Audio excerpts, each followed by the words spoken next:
अगर वो गटर छाप बता रहे हैं आज के जन जी को, आज की महिलाओं को, आज की लड़कियों को, आज की बालिकाओं को अगर गटर छाप बता रही हैं, तो सबसे पहले उनको अपने गिरेबान में झांकना चाहिए। उनका उनका क्या क्या जखीरा पड़ा हुआ है इंटरनेट पे, अगर बच्चे उसको बाहर निकाल के जारी करना शुरू कर देंगे तो इनका क्या हाल होगा। तो मुझे लगता है कि इनको दोनों चीजों में ये देखना होगा, राजनीति अलग चीज है और फिल्मी जो दुनिया है वो अलग चीज है। आपको दोनों चीजों को मिक्स नहीं करना है, और अगर आपसे राजनीति नहीं हो रही है तो आप जाइए अपना कलाकारी संभालिए।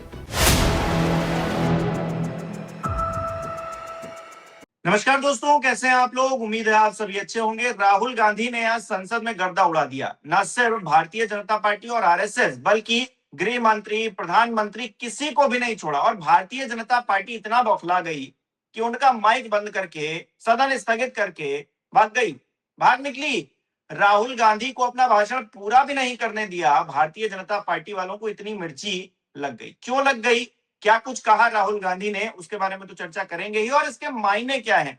राहुल गांधी सत्ता पक्ष पर इतना भारी हो गए कि उनको भाषण पूरा तक नहीं करने दिया गया और सदन को स्थगित कर दिया गया, ये बोलकर कि आपने असंसदीय भाषा का इस्तेमाल किया है, असंसदीय शब्द बोला है।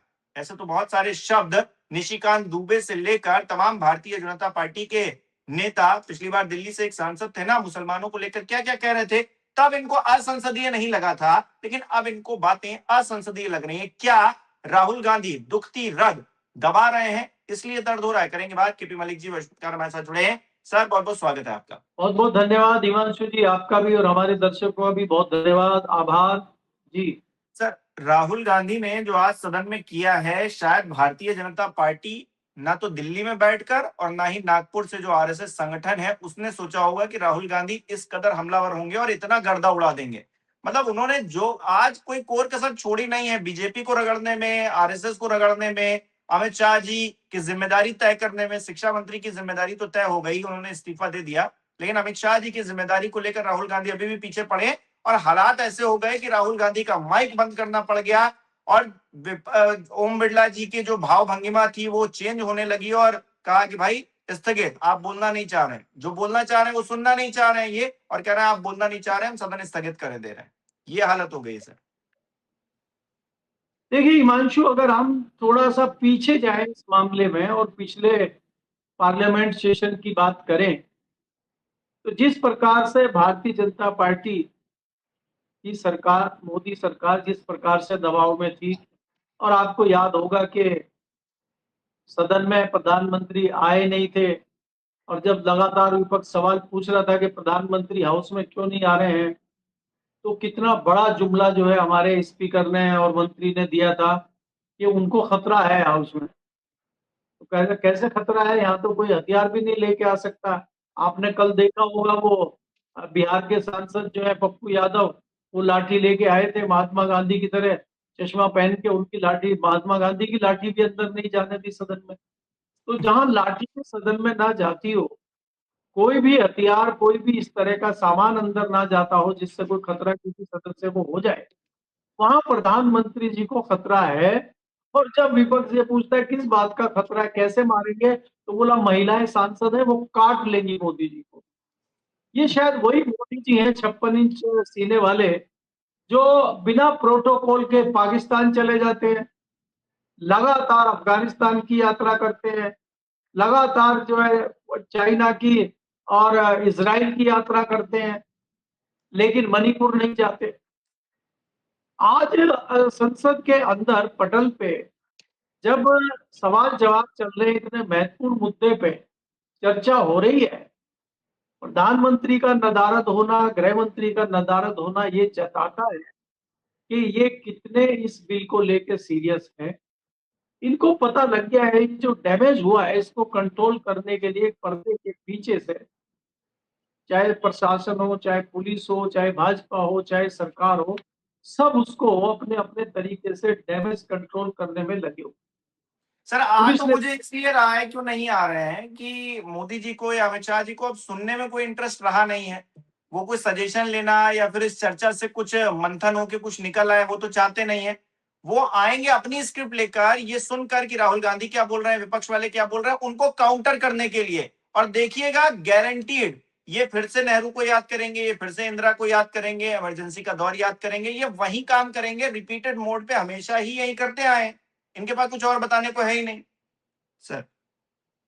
नहीं उसमें हिमांशु क्या है ना कि सबको अलग अलग इन्होंने काम दिए हुए हैं, सबकी अलग अलग जिम्मेदारी लगाई हुई है।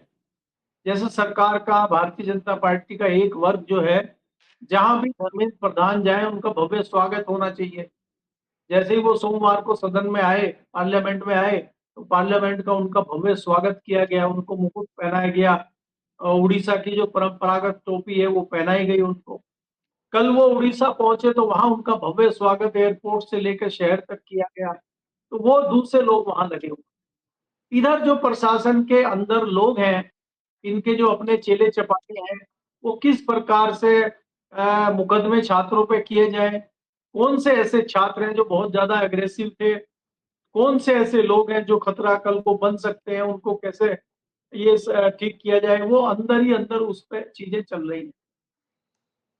वहां पे जो ईंट पत्थरों का ट्रक खड़ा हुआ था, उस पे एक इन्वेस्टिगेटिव जर्नलिस्ट ने स्टोरी करी है, उससे इनके हाथ पैर फूले हुए हैं। दिल्ली की पुलिस एक सूची जारी करती है कि करीब 3,000 लोग जो है असामाजिक तत्व इस आंदोलन में पहुंचे थे। देखिए कितनी स्पीड तेज है दिल्ली पुलिस की कि 2 दिन में उन्होंने जांच करके 3,000 लोगों की सूची जारी कर दी है। और अगर आप इनको कह दें कि भाई ये चंदा चोरी, ये पर्चे लीक, इसकी जांच कर दीजिए। 2024 में मोदी जी ने स्पेशल टास्क फोर्स बनाई थी परीक्षा लीक के लिए, आज तक कोई रिजल्ट आया नहीं उसका। उस पर इनकी कोई जो है जिम्मेदारी नहीं है, और कोई जो है उसमें इनकी क्या बोलते हैं जवाबदेही। दिलचस्पी, जवाबदेही या दिलचस्पी कहीं दिखाई नहीं देती। जवाबदेही तो बात की बात है, दिलचस्पी भी नहीं है। आप ये देखें कि पुलिस कह रही है कि 100, तो उसमें 100 के लगभग तो ऐसे गंभीर असामाजिक तत्व हैं जिन पे हत्या के आरोप हैं। तो भाई हत्या आरोपी वहां घूम रहे हैं और आपको पता है, और आप उनसे पकड़ नहीं रहे, उनको पूछ नहीं रहे। दूसरे दूसरे जो जिनके ऊपर अलग मुकदमे चल रहे हैं वो भी वहां हैं, कई गंभीर धाराओं में मुकदमे वहां चल रहे हैं, कई सारे इस तरह के लोग हैं वो भी वहां हैं। तो इसका मतलब पुलिस को सब पता है और पुलिस उनको पकड़ नहीं रही है। पुलिस लाठी चार्ज जब कर रही है, पुलिस जब लाठी मार रही है गुप्त अंगों पे, वो महिलाओं को टारगेट कर रही है, वो युवाओं को टारगेट कर रही है। तो ये क्या जताता? तो इस तरह की चीजें जहां हो रही हो और बेशर्मी के साथ प्रधानमंत्री गृह मंत्री बैठे हो। अब तो आरएएफ ने भी कह दिया है कि भाई यहाँ पैलेट गन चले हैं। तो भाई वो चलाने का आदेश किसने दिया? ये लाठीचार्ज का आदेश किसने दिया? युवाओं पे, छात्रों पे बर्बरतापूर्ण कार्रवाई करने का निर्देश किसने दिया? बिग बॉस तो अमित शाह ही है ना, गृह मंत्री है ना। नहीं नहीं नहीं नहीं नहीं, रिजिजू जी क्या कह रहे थे, यही तो कह रहे थे, राहुल गांधी ने कहा कि अमित शाह जी क्योंकि सर्वे सर्वा है, दिल्ली पुलिस उनके अंडर में आती है, तो दिल्ली पुलिस अगर कुछ काम करेगी तो किससे आदेश लेकर करेगी, कौन देगा आदेश, अमित शाह जी उसकी खोज खबर नहीं रखेंगे क्या? यही बात तो राहुल गांधी ने कही थी। और उन्होंने कहा नहीं नहीं नहीं, आप नाम मत लीजिए किसी स्पेसिफिक का। क्यों नाम नहीं लेंगे?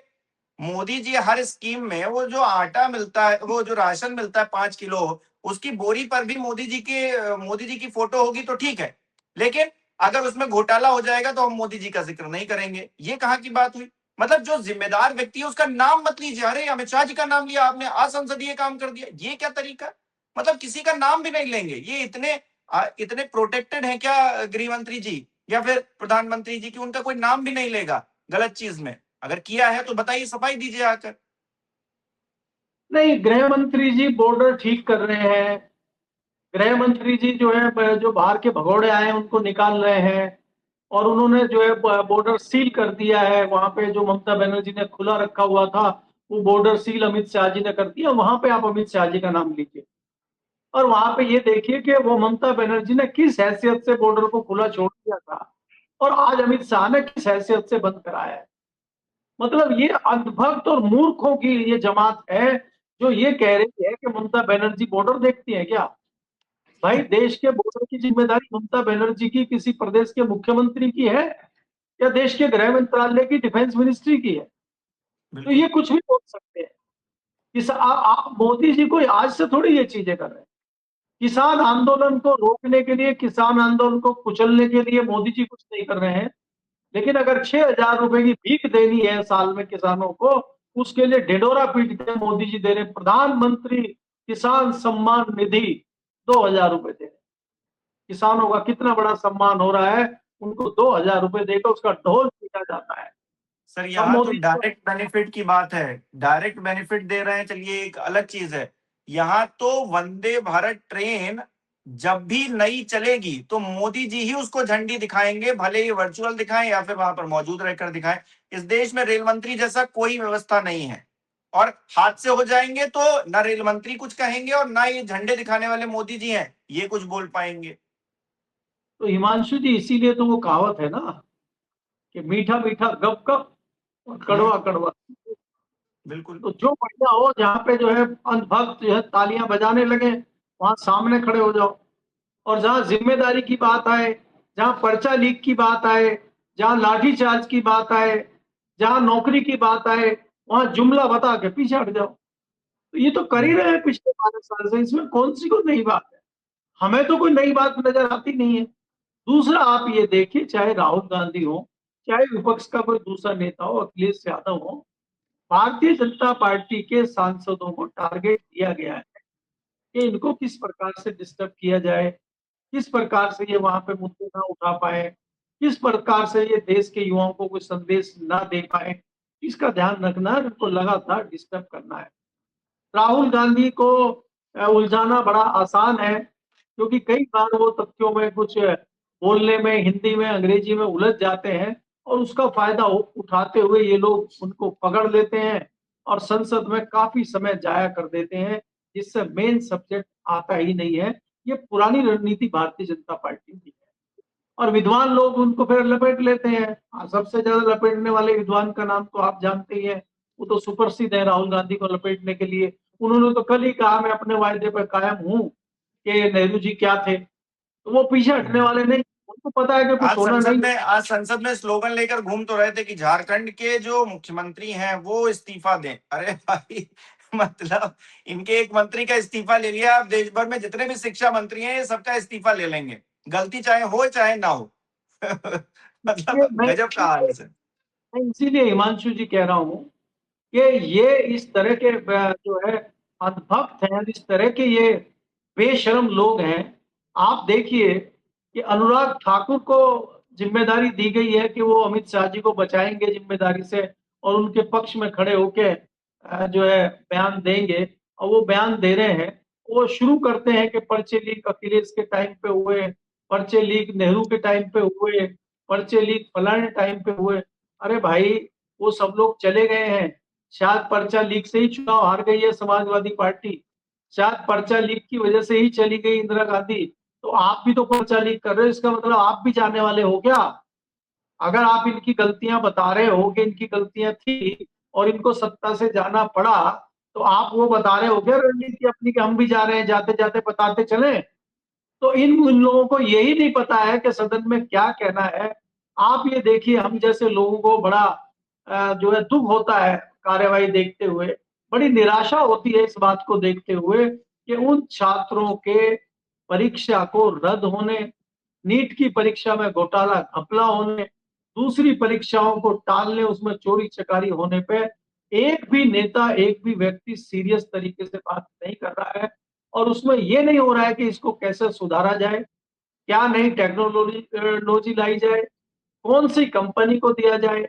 अब मोदी जी कहने के लिए नई टास्क फोर्स बना रहे हैं, जो उन्होंने 24 में भी बनाई थी, और उसकी डेट थी अभी 2 दिन पहले। सीबीआई के वकील नहीं आए, आपको भी पता है। अभी आप नई चीजें शुरू कर रहे हैं, और आपने नंदन नीलकणी को बना दिया है। नंदन नीलकणी तो आधार कार्ड लेके आए थे, आप तो उनका लगातार विरोध करते रहे। वो तो कांग्रेस की टिकट पे चुनाव लड़ चुके हैं। तो आप एक विरोधी के हाथ में कैसे ये चीजें सौंप रहे हैं? इसका मतलब आपको अपने ऊपर विश्वास नहीं है। इसका मतलब आपके पास ना कोई एजेंसी है, ना कोई व्यक्ति है जो इस चीज को ठीक कर सके, और आप जो है विरोधी की शरण में जाकर नतमस्तक हो जाते हैं। तो ये क्या जताता है कि आपके पास कोई भी जानकार, कोई भी एक्सपर्ट और कोई भी इस प्रकार का आदमी नहीं है कि जिस समस्या में आज आप फंसे हुए हैं, जिस समस्या ने आपको घेर लिया है, उससे कोई बचा सके ना। वो नहीं, आरएसएस समझदार है ना सर, समझदार तो है ना, कंगना रनौत है समझदार। जेंजी को वो गटर है बता रही हैं, गटर है ये सब। और ये बड़ी साफ सुथरी पढ़ी लिखी पीएचडी होल्डर है, इनकी डिग्री के बारे में किसी को क्या पता है। ठीक है, आप एक्ट्रेस हैं, अच्छी बात है, आपने बहुत फिल्में की हैं, ये भी अच्छी बात है। लेकिन जेंजीज को जो अपने हक की लड़ाई लड़ रहे हैं उनको आप गटर बोलेंगे, इस बात के लिए आप माफी भी नहीं मांगेंगे, आप आकर सफाई भी देंगे इस पर कि भाई हम ये नहीं बोल रहे थे, हम वो नहीं बोल रहे थे। अपनी बात पर जो है आपको ये एहसास भी नहीं होगा कि हमने गलत बोल दिया है। उसको भी लोग डिफेंड कर रहे हैं भारतीय जनता पार्टी के, ये भी गजब का हाल है सर। देखिए, अगर हिमांशु देखें आप, चाहे जितने भी कलाकार इनके सांसद हैं, वो समय समय पे इनके गले की हड्डी बन जाते हैं और कई बार मुश्किल में कंगना राणावत भी पार्टी को भी ला चुकी है, प्रधानमंत्री को भी ला चुकी है। आपको याद होगा किसान आंदोलन पे भी इसी तरह की इन्होंने टिप्पणी करी थी और इनको एक थप्पड़ भी पड़ा था किसान पुत्री का, वो भी इनको याद होगा। लेकिन इनकी भी बेशर्मी है, इसमें कोई दो राय नहीं है। बहुत अच्छी कलाकार है, फिल्मी कलाकार है, लेकिन वो फिल्मों से बाहर नहीं आ पा रहे हैं। वो सदन को, वो सियासत को, वो राजनीति को भी एक फिल्म की तरह से ले रही हैं और वो सोच रही है फिल्मी डायलॉग है यहाँ बोलना, सदन में खड़े होके या बाहर मीडिया से बात करते हुए बोलना, ये भी एक फिल्मी डायलॉग है।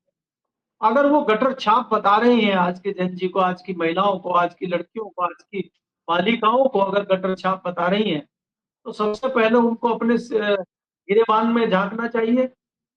उनका उनका क्या क्या जखीरा पड़ा हुआ है इंटरनेट पे, अगर बच्चे उसको बाहर निकाल के जारी करना शुरू कर देंगे तो इनका क्या हाल होगा। तो मुझे लगता है कि इनको दोनों चीजों में ये देखना होगा, राजनीति अलग चीज है और फिल्मी जो दुनिया है वो अलग चीज है। आपको दोनों चीजों को मिक्स नहीं करना है और अगर आपसे राजनीति नहीं हो रही है तो आप जाइए अपना कलाकारी संभालिए। मैं हिमांशु यहाँ बहुत बड़ा एग्जाम्पल देता हूँ आपको। धर्मेंद्र एक बार भारतीय जनता पार्टी के सांसद बन के आए थे राजस्थान से, और भारतीय जनता पार्टी ये यूज करती है चीजों को कि किसी बड़े नेता को हराने के लिए किसी कलाकार को लाके मुंबई से जिसका क्रेज होता है उसके सामने खड़ा कर देती है और वो जीत के उस व्यक्ति का कैरियर तबाह करने का काम होता है। अब कंगनावत जहां से आई है जीत के, वहां एक कद्दावर नेता थे कांग्रेस के, उनको हराने के लिए इनका प्रयोग किया गया और कलाकार के नाते जनता ने इनको अंधभक्ति में वोट दिया और ये जीत के आ गए। और ये क्या कर रही हैं पिछले जो जितना इनका कार्यकाल है, इन्होंने क्या क्या किया वो सब आपके सामने। मैंने मैंने पार्लियामेंट के अंदर धर्मेंद्र को पूछा था कि आप राजनीति में आए हैं तो क्या आप अपना फिल्मी कैरियर छोड़ के अब राजनीति करेंगे, क्योंकि दोनों चीजें एक साथ निभाना मुझे लगता है आप नहीं कर पाएंगे। तो उन्होंने अपनी पीड़ा जाहिर करते हुए कहा था कि मैं पहली बात तो अपनी मर्जी से आया नहीं हूं, मुझे दबाव में लाया गया है, और दूसरा मैं राजनीति में फेल हूं और मैं कुछ नहीं कर सकता हूं। और वो उन्होंने अपना कार्यकाल भी पूरा नहीं किया था, वो सियासत छोड़ के वापस चले गए थे और उसके बाद नहीं लौटे। हालांकि बाद में हेमा मालिनी ने फायदा इस बात का बहुत उठाया और उनके नाम पे हेमा मालिनी आगे आई और हेमा मालिनी आज तक राजनीति में है। और आप अगर हेमा मालिनी का भी कार्यकाल देखेंगे, उन्होंने जो स्तंभ खड़े करे हैं राजनीति में, उनको उनको भी देश याद करेगा। जो जो काम हेमा मालिनी ने किए हैं, आप मथुरा में जाके देखिए। मथुरा में उनका हेलीकॉप्टर गेहूं के खेत में चुनाव से चंद रोज पहले उतरता है और वो एक दराती लेती है, गेहूं काटते हुए वीडियो बनता है, फोटो बनता है और जारी हो जाता है। और जन्माष्टमी के आसपास वो जो है वहां पे जो भगवान श्री कृष्ण का मंदिर है वहां पे कृष्णा जन्माष्टमी में प्रोग्राम करती हैं, नृत्य करती हैं और जीत के आ जाती हैं और दिल्ली मुंबई की यात्राओं में लगातार वो व्यस्त रहती है। तो ये जो चीजें हैं, ये जो एक सियासतदान का आप जो है कोटा भर दे रहे हैं और आप एक नुकसान समाज का कर रहे हैं, मुझे लगता है कलाकारों को ये होना चाहिए भाई, या तो ये हो कि आप सुनील दत्त की तरह या जो कई सारे आप साउथ में देखते हैं मुख्यमंत्री की तरह आप पूर्णकालिक राजनीति में आइए, आप कैरियर छोड़िए अपना। आप दो नावों में पैर रख के अगर बैठेंगे तो ना तो आप इंसाफ कर पाएंगे फिल्मी दुनिया के साथ और ना आप इंसाफ कर पाएंगे राजनीति के साथ। तो अच्छा सर, आपको मेरा मेरा ये मानना है कि अगर ठीक है, आप अगर फिल्में भी कर रहे हैं और राजनीति में भी हैं, लेकिन कम से कम अपने दिल से जो सही लग रहा है उसको सही बोलिए तो। मतलब आप जेनजीज अगर आंदोलन कर रहे हैं तो उनको गटर छाप बताकर आप क्या कहना चाहते हैं? मतलब हमारे हमारे जो युवा पीढ़ी है जिनके लिए मोदी जी रील बना रहे हैं रात के 12 बजे, वो गटर छाप है। तो मोदी जी गटर छाप लोगों के लिए रील बना रहे हैं रात के 12 बजे। धर्मेंद्र प्रधान इस्तीफा दे रहे हैं गटर छाप बच्चों के लिए। देखिए हिमांशु, अगर उनको इतनी समझ होती, इतनी जानकारी होती, तो आज उनकी स्थिति ये नहीं होती। और इसीलिए तो मोदी जी भी रील बना रहे हैं, इसीलिए उनका आशीर्वाद भी चल रहा है। इसीलिए किसी भारतीय जनता पार्टी के व्यक्ति ने, प्रधानमंत्री ने, पार्टी के अध्यक्ष ने कोई संज्ञान उनके ऊपर नहीं लिया है। किसी प्रवक्ता ने ये बयान नहीं दिया है कि हम खेद व्यक्त करते हैं। इसीलिए मैं कहता हूँ ये बेशर्मों की पार्टी है और बेशर्मों की सरकार है। इससे कुछ भी अपेक्षा करना मूर्खता है। यहाँ पे अपेक्षा बिल्कुल नहीं करनी चाहिए, चाहे वो छात्र हो, चाहे वो जैनजी हो, चाहे वो दूसरे लोग हो, चाहे समाज हो, चाहे सियासत के लोग हो। इनसे अगर कोई अपेक्षा कर रहे हैं तो वो थाली और ताली बजाते रहें, मस्त रहें, मिलने वाला कुछ नहीं। जी, बहुत बहुत शुक्रिया सर हमारे साथ जुड़ने के लिए, तमाम बातचीत के लिए। हमारे दर्शक किस तरह से देख रहे हैं इस विषय को कमेंट करके जरूर बताएं। इस वीडियो को लाइक करना, शेयर करना मत भूलिएगा। हमारे चैनल को सब्सक्राइब नहीं किया तो वो भी जरूर कीजिएगा। आप हमें सहयोग भी कर सकते हैं ज्वाइन बटन पर क्लिक करके। बहुत बहुत धन्यवाद।